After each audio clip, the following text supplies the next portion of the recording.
Power and energy are located throughout the facility and exist in many different forms, including electric, pneumatic, hydraulic, chemical, mechanical, and thermal. If energy is not controlled, it can present serious health and safety hazards. Consider these alarming statistics. OSHA has determined that in the United States alone, preventable workplace accidents involving uncontrolled energy sources result in 50,000 injuries and claim 120 lives each year. When it's time to maintain or service machines, equipment, or infrastructure, proper safety procedures require energy to be locked out or otherwise controlled before work can begin. To help maintain safety in the workplace, OSHA and other worldwide health and safety organizations provide rules and guidelines that help companies develop a total energy control program. Compliance with lockout-tagout standards is required by law and enforced by OSHA. The good news is that you hold the key to safety in your company. By using a lockout-tagout energy control program, you can help prevent workplace accidents and injuries, both to yourself and to other workers. So, what is lockout-tagout, and when should you use it? Lockout-tagout is a complete program used to control hazardous energy during the servicing or maintenance of machines and equipment when the unexpected startup of the equipment or the release of stored energy could cause injuries to employees. Service and maintenance includes the following activities: installation, replacement, modification, inspection, lubrication, cleaning, and more. The following 4 elements make up a complete lockout-tagout energy control program: energy control procedures, employee training, lockout-tagout hardware, and periodic internal inspections. Element 1. Energy control procedures. Documentation is key to an effective lockout-tagout program. Written procedures must be developed that identify the information that all employees need to know in order to control potentially hazardous energy during servicing or maintenance. This energy control procedure must outline the scope, purpose, authorization, rules, and techniques that will be used to control hazardous energy sources, as well as the means that will be used to enforce compliance. This documentation should contain a statement of how the procedure will be used, the steps required for safe shutdown, including how to isolate, lock, and secure machines and equipment, the procedure for removing and storing lockout-tagout devices with a clear designation of the personnel responsible for these tasks, and clear requirements for testing and verification of lock and tag effectiveness. It is important these procedures are machine-specific and clearly identify all energy sources. Element 2. Certified training. Companies must certify that training or retraining on lockout-tagout procedures is provided to all employees covered by OSHA Standard 1910.147. The certification program must include keeping up-to-date records of employees and their training dates.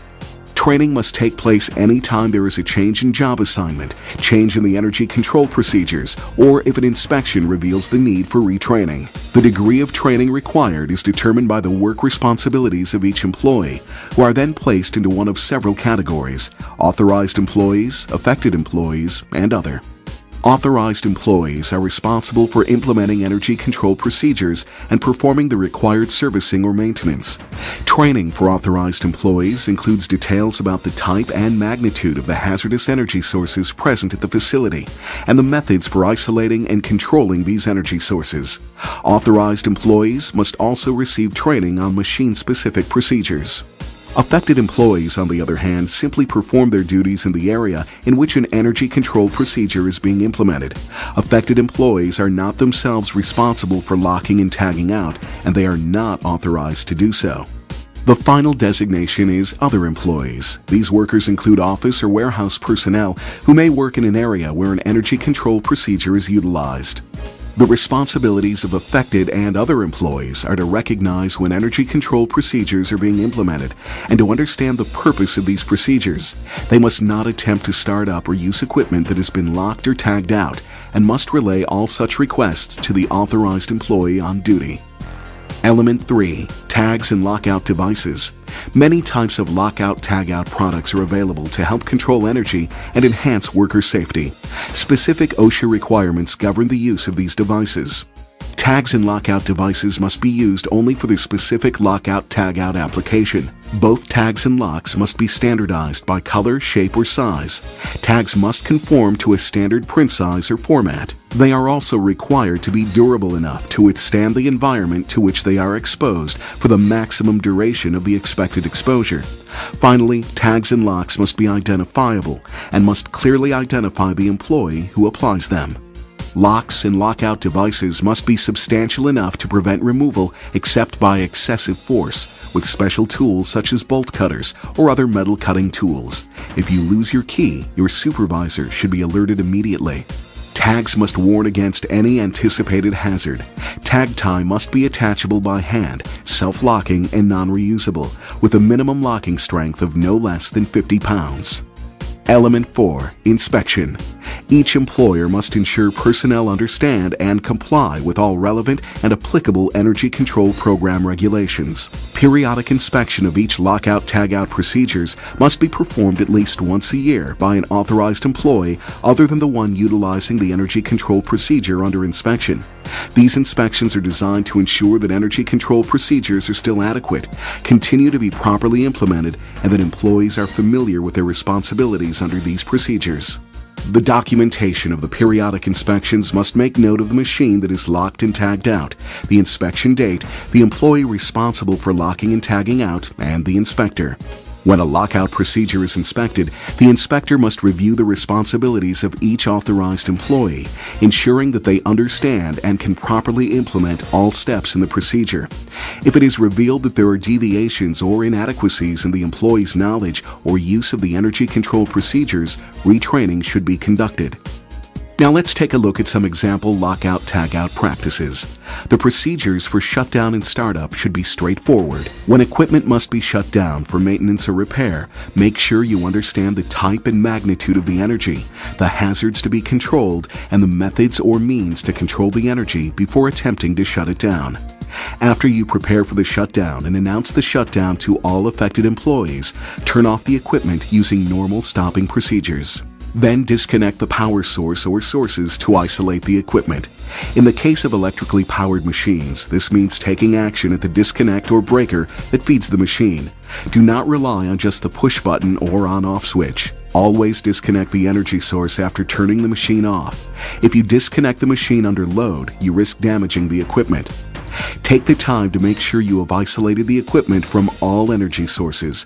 Many machines have more than one source of power. After you've turned off the equipment and isolated it from the power source, test to make sure the equipment is isolated by trying the on-off controls or using test instruments.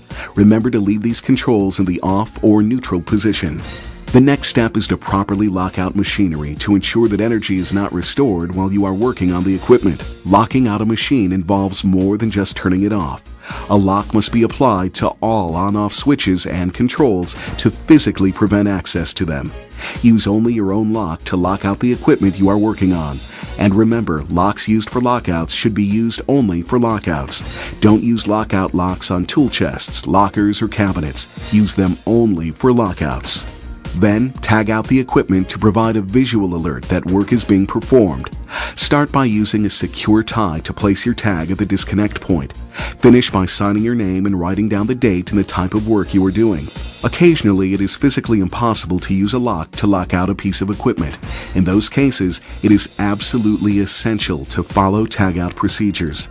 That tag may be the only thing between you and serious injury. Keep in mind that no matter how good the tag is, a tag can never substitute for a lock. It's a visual warning, but it doesn't provide vital physical protection. These procedures may appear to be excessively cautious, but when a life is on the line, there is no point in taking chances. After you've affixed the necessary lockout-tagout devices, release stored energy and bring the equipment to a zero mechanical state. Now, even though you have locked the levers, valves, or switches in place, check them again and verify that all sources of energy are isolated by testing if necessary. Make sure no one is able to put them back in the on position. Retest all on-off controls and leave them in the off or neutral position. When the machinery is completely de-energized and when all movement has stopped, it's safe for you to go to work. Let's quickly review all shutdown steps again. 1. After you've prepared for the shutdown, announce the shutdown to all infected employees. 2. Turn off the equipment using normal stopping procedures. 3. Disconnect the energy source or sources to isolate the machine or equipment. 4.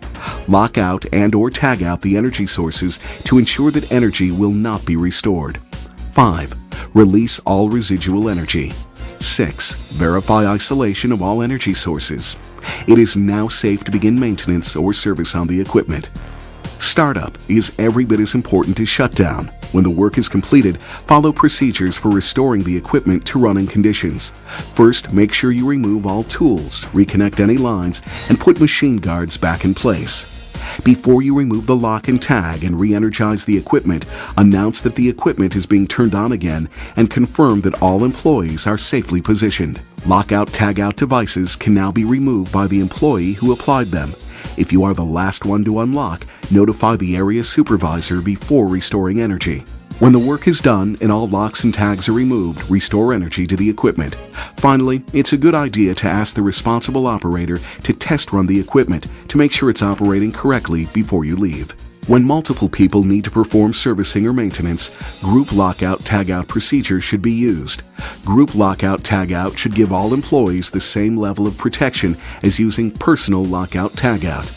A principal authorized employee should be assigned to oversee the lockout activities of the group of workers. If multiple crews are involved, each group should have a principal authorized employee. Another authorized employee should be assigned overall lockout/tagout responsibility to coordinate the procedure. During the procedures, each authorized employee must place their own lockout or tagout device on the group lockout device, such as a hasp or group lockbox. They must also remove their own device after the service or maintenance is completed. When your shift is over, take your lock with you after the next shift arrives. Continuity is critical. Let the new shift snap their locks into place before you remove your own lock. When outside contractors are working at your facility, your company and the outside contractor must communicate to each other the details of lockout/tagout procedures used by both companies. Your company must ensure that its employees understand and comply with the restrictions and prohibitions of the contractor's energy control procedures. If the authorized employee who applied a lockout/tagout device is not available, the employer must take the following steps before removing the device. Verify that the authorized employee is not in the facility. Make all reasonable efforts to contact the authorized employee and inform him or her that the device was removed, and ensure that the authorized employee is aware that the device was removed before he or she resumes work. If lockout or tagout devices must be temporarily removed for testing or positioning of the machine, the regular startup and shutdown procedures must be used to re-energize and de-energize the equipment or machinery. Lockout/tagout is a key part of a complete and effective safety program. But do not forget about other components of a safety program, such as PPE or safety signage, for example. Effective lockout/tagout procedures manage workplace risks by controlling the release of hazardous energies during equipment maintenance and servicing. Also, while employee safety is a top priority, establishing a comprehensive lockout/tagout program protects a company from legal and financial risks and is well worth the investment. Locking out and tagging out. Small steps we all must take when a life is on the line.